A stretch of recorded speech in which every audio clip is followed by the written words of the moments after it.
सरोकार। आप सभी देख रहे हैं प्राइम टीवी। मैं हूं आपके साथ त्रिशला यादव। रुक करेंगे 4 बजे की 4 बड़ी खबरों पर। उत्तर प्रदेश में इस वक्त पूरी तरह से चुनावी माहौल है। उत्तर प्रदेश की हाई प्रोफाइल सीट मुजफ्फरनगर में इस बार केंद्रीय मंत्री संजीव बालियान घिर गए हैं।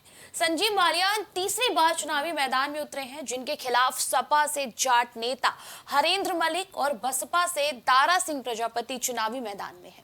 2014 और 2019 के चुनाव में बालियान जीतने में कामयाब रहे, लेकिन इस बार हरेंद्र मलिक और प्रजापति के उतरने से चुनावी लड़ाई और दिलचस्प हो गई है। मुजफ्फरनगर में ठाकुर मतदाता नाराज माने जा रहे हैं, तो जाट वोटों में बिखराव भी उनके लिए चुनौती बना हुआ है। तो वहीं दूसरी ओर मुस्लिम वोटर सपा के साथ एकजुट है। ऐसे में बालियान की राह आसान नहीं नजर आ रही है। हालांकि 1.5 साल पहले से ही इन सीट पर बीजेपी अपनी तैयारियां मजबूत रखी है। डैमेज कंट्रोल के लिए राजनाथ सिंह को भी चुनावी मैदान में और मुख्यमंत्री योगी आदित्यनाथ ने भी यहां पर डैमेज कंट्रोल करने की कोशिश की थी। ऐसे में देखना यह होगा जनता का मूड क्या है। 24 की लड़ाई में संजीव बालियान कितने सफल हो पाएंगे, और ये चुनावी लड़ाई और कई मामलों में भी रोचक है। मुजफ्फरनगर सीट कई और अन्य मामलों में भी बेहद खास मानी जाती है, क्योंकि शामली कैराना का मुद्दा एक वक्त था जब बेहद अहम रहा। राजनीति के कई नेता तो उन मुद्दों से अपनी रोटी सेक लिए। इस लोकसभा में उन मुद्दों की सुलगती चिंगारी कितनी नजर आएगी, ये तो आने वाला वक्त ही बताएगा। मुजफ्फरनगर में जातीय समीकरण भी कुछ डिफरेंट टाइप से है। अगर कहा जाए तो हर समुदाय के लोग हैं, लेकिन इस बार जो जाट समुदाय है वो संजीव बालियान, केंद्रीय मंत्री संजीव बालियान से नाराज नजर आ रहा है। और सबका ऐसे में यही कहना है कि बालियान की राह आसान नहीं होगी। इन इलाकों में बड़ी संख्या में किसान हैं। किसान का आंदोलन बखूबी रहा है और भाजपा से किसान बेहद नाराज भी देखे गए हैं। किसानों का मुद्दा बेहद हावी होने वाला है। हालांकि भारतीय जनता पार्टी ने डैमेज कंट्रोल करने के लिए एमएसपी और तमाम ऐसे योजनाएं किसानों के लिए लाकर डैमेज कंट्रोल करने की कोशिश तो की है, लेकिन ये लड़ाई इस बार भारतीय जनता पार्टी के लिए इतना आसान नहीं होगा। मुजफ्फरनगर एक ऐसी जगह है जहां पर पलायन जैसे मामले भी बेहद अहम रहे हैं। शामली कैराना में पलायन हो रहा था, जिसका पूरा असर मुजफ्फरनगर में साफ साफ देखा गया था। और हमारी सहयोगी मुस्कान अजमानी इस वक्त हमारे साथ जुड़ चुकी हैं। मुस्कान, शामली कैराना का मुद्दा एक वक्त था जब बेहद अहम रहा। राजनीति में कई नेता ने तो इन मुद्दों पर अपनी राजनीतिक रोटी भी सेकी थी। आपको क्या लगता है, इस लोकसभा में भी इन मुद्दों की सुलगती चिंगारी कुछ नजर आ रही है? बड़ी बात यहाँ पे ये है कि लगातार भारतीय जनता पार्टी का हर एक कद्दावर नेता यहाँ चुनाव प्रचार करने पहुंचा। खुद गृह मंत्री अमित शाह जब मुजफ्फरनगर के रण में चुनाव प्रचार करते हुए नजर आए तो उन्होंने मुजफ्फरनगर के दंगों का बखूबी जिक्र किया। कई बार ऐसे मौके आए जब सीएम योगी आदित्यनाथ ने भी मुजफ्फरनगर के दंगों और उन प्रभावितों का भी नाम लिया, लेकिन उसके बावजूद इस बार यहाँ पर समीकरण बहुत अलग है। इस बार अटकलें हैं कि मुजफ्फरनगर जो दंगा लगातार तमाम दल उठाते हुए आए हैं, उसका असर इस बार यहाँ कम देखने को मिल रहा है। लेकिन देखिए, मुजफ्फरनगर का जो मुकाबला है वो बहुत रोमांचक है, क्योंकि जहाँ एक तरफ बीजेपी ने 3 बार जीत के हैट्रिक लगाने की कोशिश में संजीव बालियान, जो कि यहाँ से मौजूदा सांसद है, उनको चुनावी मैदान में उतारा है, तो समाजवादी पार्टी या यूं कह के पूरे इंडिया अलायंस की तरफ से हरेंद्र मलिक, जो कि पूर्व राज्यसभा सांसद थे समाजवादी पार्टी के, उनको चुनावी मैदान में उतारा है। जबकि इस सीट के अगर हम 2019 के आंकड़ों पर गौर करें त्रिशला, तो महज 6000 से भी कम का मार्जिन था संजीव बालियान की जीत का। लेकिन इस बार समीकरण बदले हैं, चूंकि 2019 के लोकसभा चुनाव में आरएलडी, बसपा और समाजवादी पार्टी एक साथ मिलकर चुनावी मैदान में थी, लेकिन इस बार जब आरएलडी बीजेपी के साथ चली गई है तो अटकलें हैं कि इस बार इसका फायदा सीधे सीधे पश्चिमी यूपी में बीजेपी को मिलने वाला है। लेकिन न्यूज रूम से हमारे सहयोगी लगातार पश्चिमी यूपी के रण पर अपनी नजर बनाए रहते हैं, इनसे जानते हैं। राम, देखिए, पश्चिमी यूपी का रण बहुत दिलचस्प है और पश्चिमी यूपी 2019 में बीजेपी के लिए एक बहुत बड़ा चैलेंज थी। ऐसे में मुजफ्फरनगर के दंगे हर एक चुनाव में उठते रहे, चाहे वो विधानसभा हो, चाहे वो लोकसभा चुनाव हो। क्या इस बार ये दंगे और पलायन का मुद्दा मुखर होकर नजर आएगा क्या? देखिए, आपने बड़ी इंपॉर्टेंट बात कही है। देखिए, एक वो दौर था जब 1999 की बात हो, 2004 की बात हो या 2009 की बात हो, इन तीनों ही लोकसभा चुनाव में हमने देखा कि सैयद उस्मा कांग्रेस के टिकट पर यहाँ पर लोकसभा पहुंची थी। उसके बाद यहाँ पर बारी आती है मुनव्वर हसन की, उसके बाद कादिर राना की बारी आती है। ये तीनों ही जो कैंडिडेट थे कांग्रेस, सपा और बसपा से, ठीक है ना। लेकिन इसके बाद वक्त आता 2013 का, मुजफ्फरनगर दंगों की आग में जब मुजफ्फरनगर ढकेला गया था या जला था, उसके बाद से 2014 में जब लोकसभा चुनाव हुए, संजीव बालियान यहाँ से बीजेपी के कैंडिडेट बनाए गए। उसके बाद लगातार 2014-2019 में बीजेपी ने यहाँ से जीत दर्ज की, और उसके बाद अब जब बारी 2024 की आ रही है, ऐसे में आप ये समझिए कि मुजफ्फरनगर को मिनी जाटलैंड भी कहा जाता है। तो मिनी जाटलैंड में हमने देखा कि 2014 में इसका प्रभाव नहीं हुआ। 2013 के दंगों का बीजेपी ने इस तरीके से भुनाया इसको कि जो समाजवादी पार्टी की सरकार में 2013 में दंगे हुए थे, बीजेपी ने ये मैसेज ज़रूर वोटरों में छोड़ा कि भाई ये जो दंगे थे कहीं ना कहीं समाजवादी पार्टी की सरकार में हुए, कानून व्यवस्था के मोर्चे पर जो है समाजवादी सरकार जो है वो फेल साबित हुई। ऐसे में बीजेपी ने इस मुद्दे को भुनाया और 2014 में जब लोकसभा चुनाव हुए तो संजीव बालियान मुजफ्फरनगर से चुनकर आए। फिर यही 2019 में भी उन्होंने रिपीट किया। इसके बाद 2024 अब जब आ चुका है, तो ऐसे में आप ये समझिए कि 32% मुस्लिम और जाट वोटर जो हैं ये बहुत ही निर्णायक भूमिका निभाते हैं मुजफ्फरनगर लोकसभा सीट पर। ऐसे में अब जब तीसरी बार संजीव बालियान पर बीजेपी ने भरोसा जाहिर किया है, तो आप ये समझिए कि यहाँ पर चुनाव जो हो रहा है न सिर्फ संजीव बालियान कैंडिडेट के चेहरे पर, नाम पर हो रहा, बल्कि यहाँ पर मोदी की गारंटी और मोदी के चेहरे पर भी यहाँ पर चुनाव लड़ा जा रहा है। तो 2013 का दंगा जो है पूरी तरीके से अब पीछे छूट चुका है, क्योंकि अब उसको गुजरे हुए करीब करीब 10-11 साल हो चुके हैं। ऐसे में वो दंगा कहीं ना कहीं वक्त के साथ वो अब पीछे छूट चुका है, और अब जो बात होती है मोदी की गारंटी की बात होती है। मोदी की गारंटी हो, देखिए तमाम मुद्दे हैं, और अगर देखा जाए मुजफ्फरनगर तो बड़ी संख्या में किसान है और किसान आंदोलन बखूबी रहा है। किसान बीजेपी से खासा नाराज भी दिखी। ऐसे में आपको क्या लगता है, वोट फॉर बीजेपी होगा? लेकिन देखिए तृष्णा, यहाँ पर एक बात बहुत गौर करने वाली है कि लखीमपुर खीरी के तिकुनिया कांड आपको भी बखूबी याद होगा। जी। उसके बाद लगातार ये कहा जा रहा था कि लखीमपुर खीरी के साथ ही पश्चिमी यूपी में बीजेपी को विधानसभा चुनाव में बहुत बड़ा नुकसान होगा, बहुत बड़ा डेंट लगेगा जो कि किसान लगाएंगे। लेकिन उसके बावजूद भी 2022 के विधानसभा चुनाव के नतीजे सबके सामने हैं।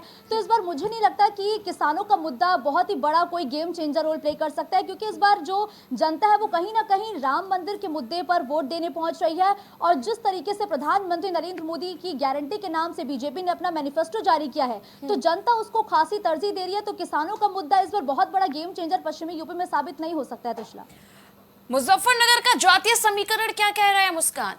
देखिए ये बिल्कुल मैं राम से जानना चाहूंगी, क्योंकि राम ने बखूबी मुजफ्फरनगर को बहुत करीब से देखा है, कवर किया है।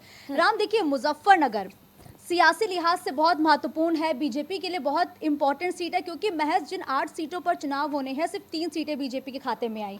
ऐसे में मुजफ्फरनगर में जीत का मार्जिन, जैसा कि मैंने पहले भी जिक्र किया, बहुत कम है। यहाँ का जो जातीय समीकरण है वो क्या रहा है? देखिए जातीय समीकरण की बात करें तो यकीनी तौर पर उत्तर प्रदेश हो, बिहार हो, ऐसे जो सूबे हैं यहाँ पर जातीय समीकरण यकीनी तौर पर यहाँ पर बहुत ही बड़ा रोल प्ले करते हैं। 2024 के लोकसभा चुनाव में जब समाजवादी पार्टी और कांग्रेस मिलकर चुनाव लड़ रहे हैं, ऐसे में हरेंद्र मलिक को उन्होंने गठबंधन के प्रत्याशी के तौर पर यहाँ पर उतारा है। बीते चुनाव में आरएलडी, सपा, बसपा का गठबंधन था। चौधरी अजीत सिंह यहाँ पर करीब करीब 6-6.5 हज़ार वोटों से आ रहे, जैसा आपने जिक्र किया संजीव बालियान से। लेकिन अभी जब एनडीए में आ चुके हैं रालोद और जयंत चौधरी, ऐसे में हरेंद्र मलिक को यहाँ पर मुझे लगता है कि पूरी तरीके से कम आंकना ठीक नहीं होगा, क्योंकि हरेंद्र मलिक का भी अपना एक वोट बैंक है। मुजफ्फरनगर में जाट समाज से आते हैं। समाजवादी पार्टी लगातार जाटों और मुसलमानों की बात करती रही है, और जो मैसेज एक वक्त में बीजेपी ने छोड़ा था कि समाजवादी सरकार में दंगे हुए, सरकार ने दंगे को उकसाने की और भड़काने की कोशिश की, तो अखिलेश रैलियों में जाते हैं और यहाँ पर वो मैसेज देने की भी कोशिश करते रहे। बीते चुनाव की बात करें हम, हालांकि अब तो दंगों का जिक्र नहीं होता, क्योंकि वक्त के साथ वो जो जख्म है वो कहीं ना कहीं भर चुका है। ऐसे में दंगे तो पीछे छूट चुके हैं, लेकिन यहाँ जातीय समीकरण की, जैसे आपने बात कही, जातीय समीकरण यकीनी तौर पर यहाँ पर बहुत ही इंपॉर्टेंट रोल प्ले करते हैं। और जब मतदाता वोट करने के लिए जाता है, आप ये समझिए कि जयंत चौधरी को अपने पाले में लेने की जरूरत क्यों पड़ी? इसीलिए पड़ी कि जो जाट वोटर हैं वो छिटकने न पाए, वो समाज। लेकिन राम देखिए, पीडीए, अखिलेश यादव लगातार अपने हर एक रैलियों में पीडीए का जिक्र करते हैं, तो क्या इस सीट पर पीडीए की भी एक अग्नि परीक्षा हो सकती है?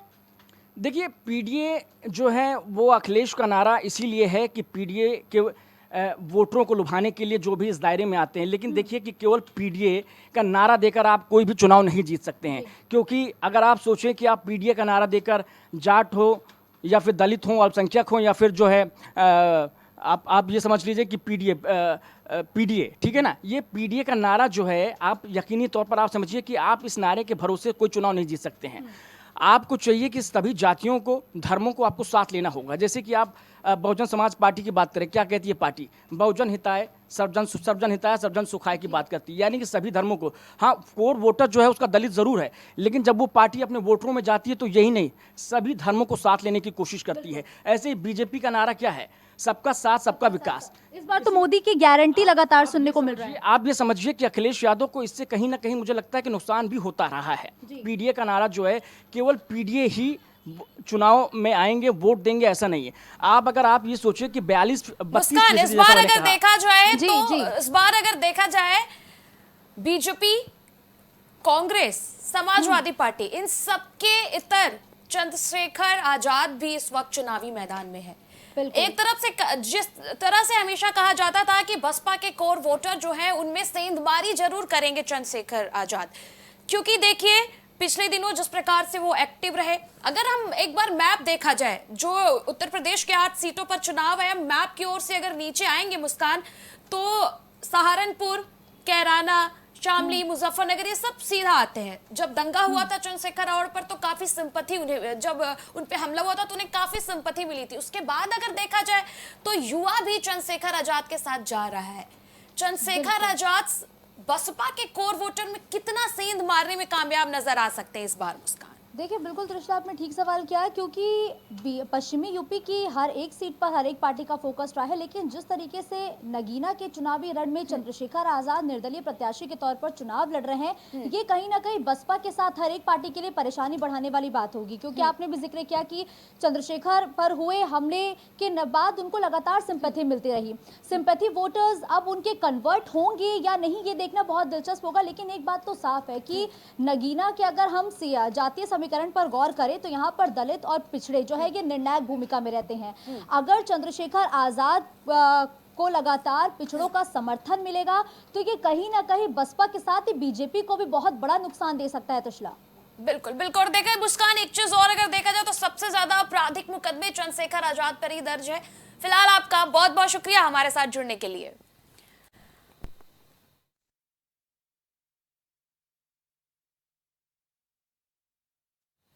और वहीं महाराष्ट्र की नागपुर लोकसभा सीट से केंद्रीय सड़क परिवहन मंत्री नितिन गडकरी तीसरी बार चुनावी मैदान में हैं। गडकरी के खिलाफ कांग्रेस से विकास ठाकरे किस्मत आजमा रहे हैं। 2014 में गडकरी ने पहली बार 7 बार के सांसद रहे विलास मुत्तवार को 2.84 लाख वोटों से हराया था। 2019 लोकसभा चुनाव में कांग्रेस प्रत्याशी नाना पटोले को 2.16 लाख वोटों से हराया था। इस बार वो नागपुर से जीत की हैट्रिक लगाने के मूड में उतरे हैं, लेकिन विपक्ष ने संयुक्त रूप से विकास ठाकरे को उतारा है। ऐसे में देखना ये होगा कि यहाँ पे मुकाबला कितना कड़ा होगा, कितना दिलचस्प होगा और कौन कौन से मुद्दे इस सीट पर हावी रहते हैं। 2019 लोकसभा चुनाव में कांग्रेस प्रत्याशी नाना पटोले ने 2.16 लाख वोटों से हराया था। नाना पटोले भी अपनी एक खास राजनीतिक पैठ इस सीट पर रखते हैं। ऐसे में 24 का ये चुनाव इतना आसान नहीं होगा परिवहन मंत्री के लिए, लेकिन जिस प्रकार से उनकी एक हिस्ट्री रही है, लगातार जीत की हैट्रिक वो बनाते रहे हैं, इससे यह भी नहीं कहा जा सकता कि फैसला उनके पक्ष में ना हो। महाराष्ट्र की नागपुर सीट कई मामलों में अहम मानी जाती है और इस सीट से केंद्रीय सड़क परिवहन मंत्री नितिन गडकरी तीसरी बार चुनावी मैदान में रहे। नितिन गडकरी का एक लंबा जीत का इतिहास के साथ ही साथ नितिन गडकरी की एक अपनी अलग पहचान है, उनकी एक छवि है। परिवहन मंत्री के रूप में नितिन गडकरी ने पूरे देश में सड़कों का जो जाल बुनने का काम किया है, कहीं ना कहीं एक उनके फेवर में आता ही आता है।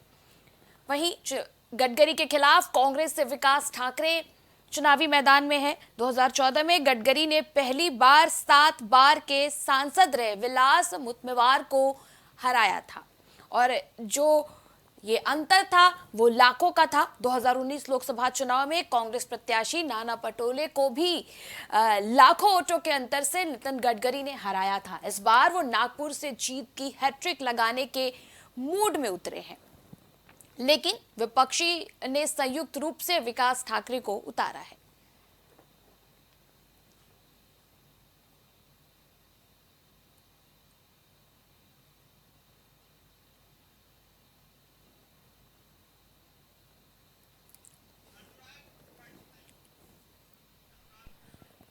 संवाददाता अनुराग त्रिपाठी हमारे साथ जुड़ चुके हैं। अनुराग, महाराष्ट्र की नागपुर लोकसभा सीट से केंद्रीय सड़क परिवहन मंत्री नितिन गडकरी तीसरी बार चुनावी मैदान में है। इस सीट का क्या कुछ समीकरण है? देखिए, नितिन गडकरी बीजेपी का एक अहम चेहरा है और 2014 से पहले जो नागपुर की सीट थी कांग्रेस के पास रहती थी, लेकिन 2014 के बाद समीकरण बिल्कुल बदल चुके हैं। 2014 में जो नितिन गडकरी है, मोदी लहर में जरूर जीत के आए हैं और करीब 2.5 लाख से ज्यादा उनको वोट मिले थे। और विलास जो कि कांग्रेसी से यहाँ पे कैंडिडेट थे, 7 बार से सांसद उनको उन्होंने हराया था। उसके बाद 2019 में नाना पटोले, इनको भी करीब 2.5 लाख के वोट से अंतर से उनको नितिन गडकरी ने हराया है। तो साफ तौर पर दिखाई देता है कि नितिन गडकरी की अपनी छवि है और अपना मार्का रखते हैं। वो बीजेपी में आरएसएस से जुड़े हैं, आरएसएस के संघ से जुड़े हुए काफी बड़े चेहरे के रूप में जाने जाते रहे हैं। प्रधानमंत्री मोदी के विकल्प के रूप में लोग देखते रहे हैं उनको। तो साफ तौर पर उनकी जो छवि है ईमानदार की छवि बताई जाती है। उसके अलावा जो सड़क परिवहन विभाग में उन्होंने जो काम किए हैं, वो एक्सप्रेस वे हैं, हाईवे बने हैं, उस दरमियान देखा गया है किसी तरीके से, क्योंकि इस दरमियान देखा जो सड़क हाईवे बनते हैं कुछ तमाम पैसे का लेन देन होता है, तमाम किसानी सामने आते रहे, लेकिन आज तक उनके ऊपर एक उंगली नहीं उठी। तो जाहिर तौर से ये छवि जो उनकी है वो मजबूत छवि है और जिसके सामने जो विपक्षी है कहीं ना कहीं उनका मुकाबला करते नहीं दिख रहे हैं। तो ये देखना दिलचस्प रहेगा कि ये जो कल चुनाव होना है कि 19 तारीख को, 19 अप्रैल को, उसमें इसमें 2 सीटें हैं जिसमें से ये काफी अहम सीट है नागपुर की। और नागपुर की सीट से कितना मार्जिन लेकर के ये जो दोनों कैंडिडेट है आपस में किस तरह मुकाबला होता है, ये देखना दिलचस्प रहेगा। क्योंकि इस बार विकास जिनको उतारा गया है कांग्रेस और गठबंधन की तरफ से, वो भी काफी जोर शोर से लगे हैं, लेकिन जिस तरह से चुनौतियां हैं विकास के सामने, वो साफ तौर से नितिन गडकरी का मुकाबला करने में कहीं ना कहीं वो अक्षम साबित होते हैं। और नितिन गडकरी अपनी छवि के साथ साथ जिस तरह से लोगों के बीच उनकी लोकप्रियता है, जिस तरह से वो सीधा संवाद करते हैं लोगों के बीच में जा जाके, बताते हैं कि उनकी उपलब्धियां क्या है, किस तरह से वो काम करते हैं, क्योंकि जैसे पहले काम करने का तरीका था बिल्कुल बदल चुका है बीजेपी। प्रधानमंत्री मोदी तो लगातार काम करते रहते हैं, जिस तरह से कर्मठ ईमानदार की छवि उनकी है, उसी तरीके से जो बाकी बीजेपी नेता है उनकी छवि भी उस तरह से उनमें सुधार आया है। और नितिन गडकरी की तो अपनी खुद की एक ऐसी छवि है जिसको लेकर के विपक्षी भी उंगलियां नहीं उठा पाते हैं। तो जाहिर तौर से कहीं ना कहीं नितिन गडकरी का पलड़ा भारी है, लेकिन विपक्ष को भी कमजोर नहीं आंकना चाहिए, क्योंकि काफी कुछ बदल गया है, समीकरण काफी बदलते दिख रहे हैं। तो लेकिन देखना दिलचस्प रहेगा कि नागपुर में जो नितिन गडकरी ने काम किया है, क्या कुछ उस पर वोटिंग होती है, क्या उन मुद्दों को भुला पाते हैं, ये भी देखना दिलचस्प रहेगा। बिल्कुल बिल्कुल अनुराग, और देखिए विपक्ष ने संयुक्त रूप से विकास ठाकरे को उतारा है। विकास ठाकरे का भी एक लंबा राजनीतिक सफर रहा है और काफी पैठ वो भी रखते हैं। देखिए, विकास ठाकरे की बात की जाए, विकास ठाकरे के नाम से ही विकास जुड़ा है, लेकिन विकास का जो दावा करती है वो बीजेपी करती आ रही है। और जिस तरह से नितिन गडकरी अपने पास बनाने के लिए उनके पास पिछले 10 साल का वक्त है और उन्होंने बता रखा है लोगों के बीच में जा जाके तो हम बात करते हैं कि क्या कुछ उन्होंने पिछले 10 साल में बदला है, क्या कुछ उन्होंने काम किया है। लेकिन आज भी जो मुद्दे हैं बीजेपी के आने के बावजूद भी महंगाई और बेरोजगारी जैसे मुद्दे लगातार से दिखा रहे हैं, जिसको लेकर के विपक्षी जो गठबंधन है उसको मौका मिलता रहा है। क्योंकि विकास की बात तो अपनी जगह है, अगर महंगाई और रोजगार के मुद्दे अगर सॉल्व नहीं किए जाते हैं तो आम आदमी के बीच में सबसे बड़ा मुद्दा महंगाई ही होता है। क्योंकि आज की तारीख में अगर लोगों की आमदनी नहीं बढ़ रही है, रोजगार नहीं मिल रहा है, अगर उसकी जेब में पैसे नहीं आ रहे हैं तो खर्च क्या ही करेगा और महंगाई से कैसे मुकाबला करेगा। ये एक सबसे बड़ा मुद्दा है जिसको विपक्ष लगातार उठा रहा है और विपक्षी पार्टियों के पास इसी मुद्दे को लेकर के आगे चुनाव में वो है। और जिस तरह से नागपुर की सीट की बात की जाए, नागपुर के जो समीकरणों की बात की जाए, यहाँ 22 लाख के करीब मतदाता है और जिस तरह से करीब 2-2.5 लाख के अंतर से नितिन गडकरी पिछले दोनों चुनाव जीत चुके हैं, 2014 का, 2019 का भी। तो 2024 में काफी दारोमदार उनके ऊपर है कि देखना दिलचस्प रहेगा कि मतदाता किस तरीके से उनके फेवर में आते हैं या उनके विरोध में चले जाते हैं। क्योंकि विकास ठाकरे की भी बात की जाए, विकास ठाकरे की भी अपनी पकड़ है और इसी पकड़ का नतीजा है कि गठबंधन ने उन्हें इस बार टिकट दिया है। और उम्मीद की जाती है जिस तरीके से नाना पटोले की बात की जाए या विलास की बात की जाए, उनको दरकिनार कर दिया गया है टिकट देने में। तो एक नए चेहरे को लेकर आया है गठबंधन और ये नया चेहरा कितना कामयाब होता है, नागपुर की जो समीकरण है उसमें कैसे फिट बैठता है, ये काफी देखा दिलचस्प रहेगा। लेकिन फिर भी जिस तरह से नितिन गडकरी का मुकाबला है, क्योंकि देखा जाता है कि जिस तरह से बीजेपी के जो अहम चेहरे हैं, अहम मंच है, उन पर नितिन गडकरी का जी बिल्कुल बिल्कुल अनुराग, ये तो देखने वाली बात होगी। और फिलहाल आपका बहुत बहुत शुक्रिया हमारे साथ जुड़ने के लिए।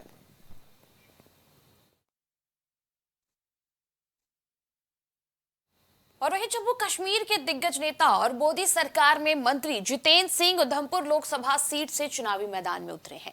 इस सीट से वो लगातार 2 बार चुनाव जीत रहे हैं और अब तीसरी बार अपनी किस्मत आजमा रहे हैं। जितेंद्र सिंह के खिलाफ कांग्रेस ने चौधरी लाल सिंह को मैदान में उतारा है। ऐसे में देखा है कि वो जीत की हैट्रिक लगा पाते हैं या नहीं।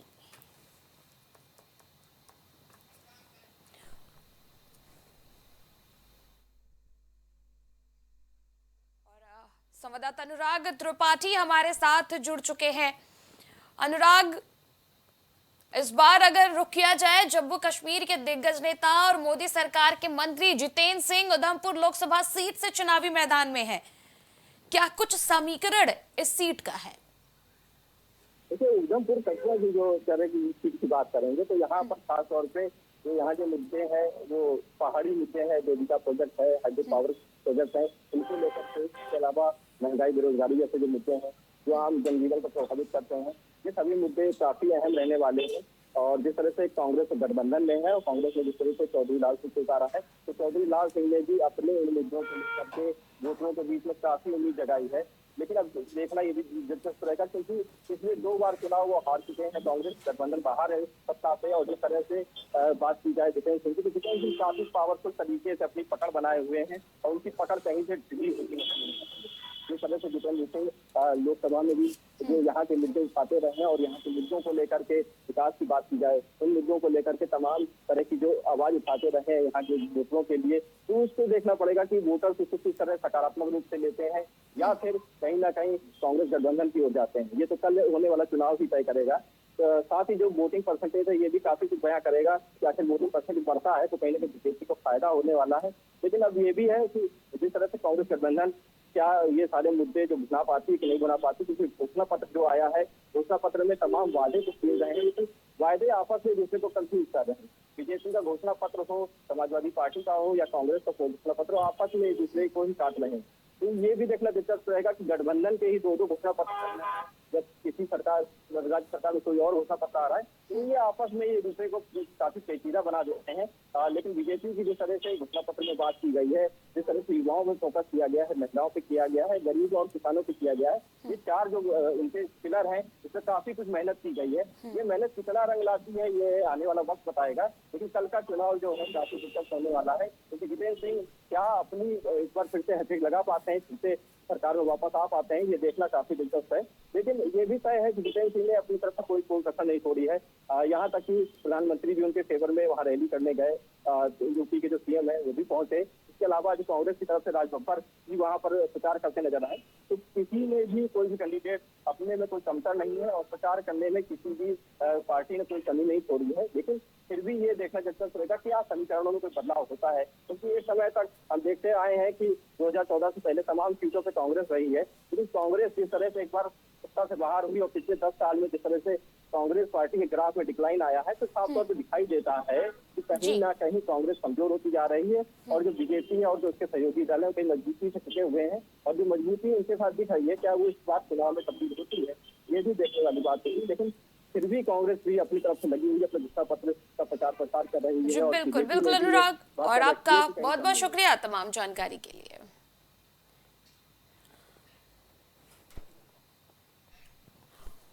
और वहीं अरुणाचल प्रदेश की पश्चिमी लोकसभा सीट से केंद्रीय मंत्री किरण रिजिजू चुनावी मैदान में है। किरण 2004 से 3 बार इस सीट से सांसद रह चुके हैं और चौथी बार जीत के लिए मैदान में उतरे हैं। किरण रिजिजू का मुकाबला पूर्व मुख्यमंत्री और अरुणाचल प्रदेश कांग्रेस के वर्तमान अध्यक्ष नबाब तुकी से है। इसके चलते माना जा रहा है कि किरण रिजिजू को काफी मुश्किलों का सामना करना पड़ रहा है। हालांकि किरण रिजिजू 3 बार से लगातार अपनी ठोस दावेदारी और जीत दर्ज करते आ रहे हैं। इस बार भी मुकाबला काफी टक्कर का और दिलचस्प देखने को मिल रहा है। संवाददाता राजेश यादव हमारे साथ जुड़ चुके हैं। राजेश, अरुणाचल प्रदेश की पश्चिम लोकसभा सीट से केंद्रीय मंत्री किरण रिजिजू चुनावी मैदान में है। इस सीट का क्या कुछ समीकरण है और कहा जा रहा है कि इस बार यहां पर मुकाबला काफी टफ है और वजह है विपक्षी पार्टी के प्रत्याशी, क्या कुछ अपडेट इस सीट से? बिल्कुल, अगर बात की जाए अरुणाचल प्रदेश की, तो अरुणाचल प्रदेश में एक बार फिर से किरण रिजिजू को अरुणाचल प्रदेश की पश्चिमी लोकसभा सीट से चुनाव मैदान में है। और सबसे खास बात यह है कि किरण रिजिजू हैट्रिक लगा चुके हैं और चौथी बार वो जीत कराने के लिए चौथी बार वो चुनाव मैदान में है। लेकिन सबसे खास बात यह है कि वहां पर उनका मुकाबला कांग्रेस के जो पूर्व मुख्यमंत्री रहे अरुणाचल प्रदेश से नवाब तुकी से उनका मुकाबला है। लेकिन मौके पर मौजूदा समय में नवाब तुकी जो है वहां पे कांग्रेस के वर्तमान अध्यक्ष भी हैं और नवाब तुकी से मुकाबला उनका है। लेकिन सबसे बड़ी चीज यह है कि वहां पे मुकाबला बहुत दिलचस्प है और दिलचस्प होने की वजह सबसे बड़ी है कि जिस तरीके से महंगाई और बेरोजगारी है इस सरकार में, उसको लेते हुए, उसको घेरते हुए वहाँ पे जो वहाँ की जनता है इस बार मूड बना चुकी है कि किसी भी तरीके से वहाँ पे कांग्रेस को चुनावी जीत दिलाने के लिए। तो जाहिर सी बात है कि वहाँ पे मुकाबला बिल्कुल दिलचस्प है। एक पूर्व मुख्यमंत्री और एक केंद्रीय मंत्री के बीच में वहाँ पे मुकाबला है। जी बिल्कुल, और आपका बहुत बहुत शुक्रिया तमाम जानकारी के लिए राजेश।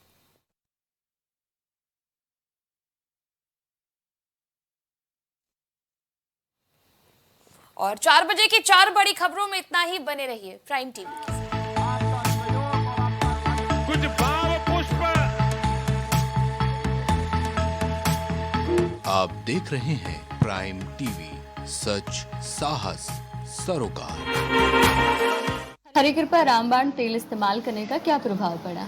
मैम, हमने टीवी पे ऐड देखा रामबाण तेल का, तो उसको मैं बच्चों से कह के मंगवाया। मेरे घुटनों में दर्द काफ़ी देरों से रहती थी।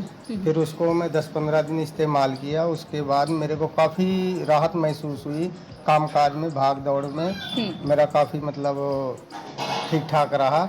अब उससे हमको बहुत ज़्यादा राहत है। मैं मार्केटिंग का काम अपने आराम से कर लेता हूँ।